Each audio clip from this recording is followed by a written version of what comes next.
Yes, again, alright mga minamahal, Alicia ninyo, nagbabalik muli para sa ating panibagong video. So, eto na.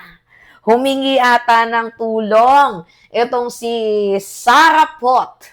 Dito nga po kay Amy Marcos. Besh, tulungan mo naman ako. Si Ramil Madriaga, oo. Di ba ikaw naman yung nagpilit sa akin na 'di ba, tumakbong vice-presidente, sasaluhin mo ako ngayon. Parang ganun eh. Besh, ano na? Ngayon, itong si Super Tae, itong si Super Aimee, ay nagsalita na. Ngayon, ito napansin ko lang mga minamahal, every time na naiipit at medyo gipit na gipit, itong si Sara Duterte, abay, laging to the rescue.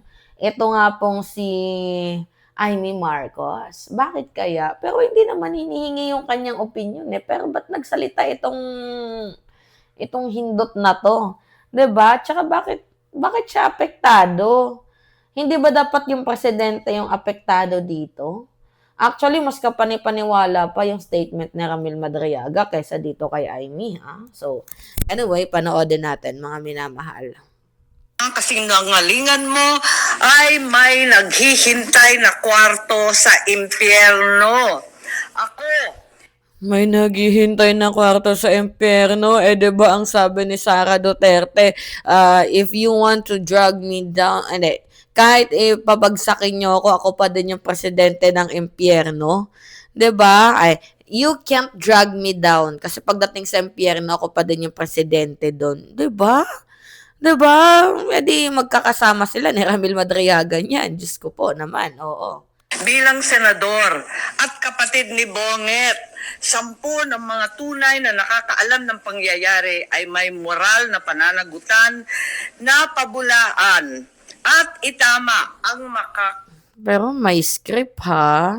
Tapos hindi pa nababanggit ni Jaime Marcos ng maayos yung kanyang script. Kung totoo yung sinasabi mo, bakit scripted? Sige nga. nakakasukang kasinungalingan ni Madriaga. Inuulit ko, sinungaling ka, Madriaga. At hindi ako So, kung sinungaling si Madriaga, ikaw yung totoo. Ganun ba yon? Actually, mas papaniwalaan pa namin si Madriaga kaysa sa'yo eh. 'Di ba?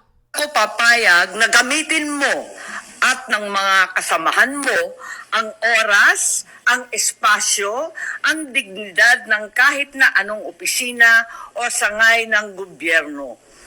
Isasalaysay ko ang mga pangyayari noong 2021, ang tunay na pagbuo ng unity team.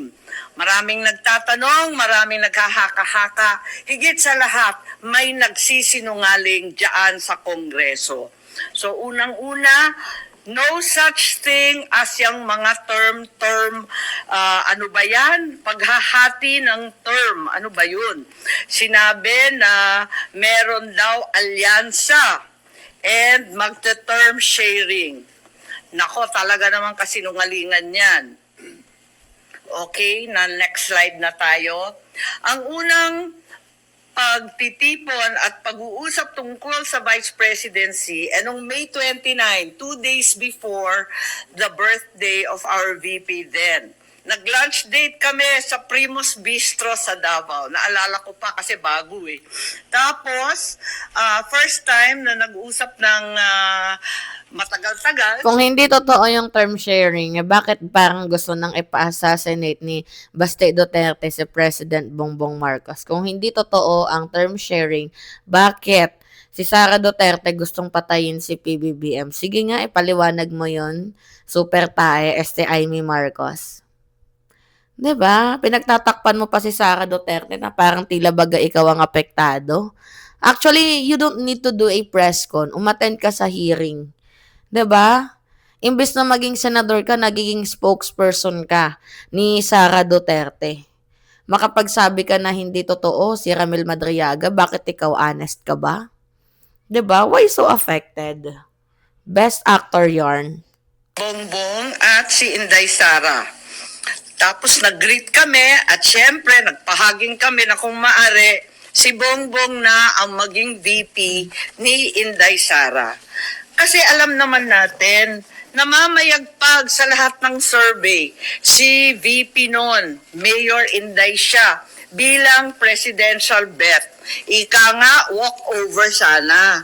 Kasi nakaupo pa yung tatay niya at napaka-popular niya mismo. Ngunit noong August 5, maaalala ninyo, sinabi ng PDP Laban, ine-endorso si Bongo and Rodrigo Duterte as VP. Yun ang official statement.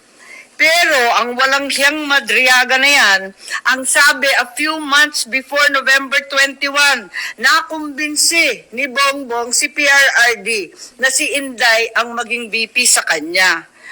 Hindi ko talaga maintindihan ang pinagsasabi niyan.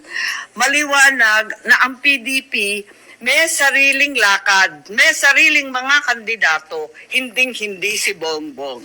Going back lang doon kay PRRD, paano nyo na So, parang sinasabi ni Amy Marcos no, na hindi mananalo yung kapatid niya kung hindi dahil kay Sara Duterte. Parang nilalaglag mo ba, Amy, yung kapatid mo? Sige nga. Nilalaglag mo ba? Hoy, tatanong lang ako Nilalaglag ba ni Amy Marcos itong kanyang kapatid?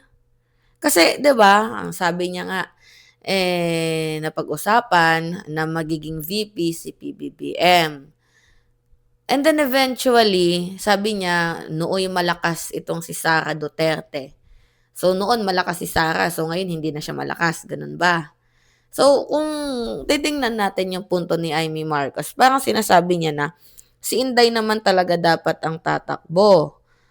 Pero sa kabilang banda, parang iniisip ko din na ba't hindi tumakbo si Inday? Kasi siguro na aalarma si Inday na baka matalo siya kapag si PBBM ang tumakbo. Kaya ang ginawa niya, nag-vice presidente na lang siya. At 'di ba madaming mga statement ang lumabas na sabi ni Inday Sara, kunin mo akong VP mo. 'Di ba? Oh. pahupa yung, di ba nakita naman natin na may galit pa rin si Presidente even before, during that time. Paano napahupa yung galit ni dating Pangulong Duterte at pumayag din eventually doon sa unity? Nakisuyo kami sa mga kaibigan niya, pati kay Senator Bongo, pati kay sa kanyang ES. Nakisuyo rin kami kay Pastor Kibuloy na awatin na lamang kasi katandem na ng anak niya. Kawawa naman. Pumayag naman si Presidente Duterte. Pero wala na siyang magawa by then. Wala na mga kasunduan, term sharing na kalokohan. Tapos ni. Po. Isa rin sa na-mention ni Madriaga, yun daw confidential fund ni BP Sara, hindi in 11 days but in 24 hours na 18 hours, di ba? How do you find that statement? Hindi ko alam, tulad ng sinabi ko, talagang hindi ko naman pinakinggan ng buo, na balita lang sa akin na binanggit ako. Hindi ko pa nakikita yung iba niyang sinabi. So wala kayong prejudgment sa kanyang credibility, doon lang Doon lang talaga, doon sa term sharing. tungkol sa akin. Kasi klarong-klaro talaga sa akin. Ang liwa-liwanag, ano? Nahanap ko pa yung telepono, andito pa yung mga survey na tira-tira. Naku talaga naman. Babalik ta rin niya lahat yan. So you're appealing to PBB. Anyway, ewan ko sa'yo, Manang. Ewan ko sa'yo. You're so affected. Tsaka tong mga DDS naman na to, tuwang-tuwa sa ni Amy Marcos. 'Di ba? Diyos ko. Ito talagang si napaghalataan, nagiging vice presidente ka ni Sara Duterte. Anyway, it's me again, Alicia ninyo. Kayo, mga minamahal, anong masasabi nyo dito? Alicia Dejo, nagbabalik muli para sa ating panibagong video. Maraming salamat at ingat, mga kababayan.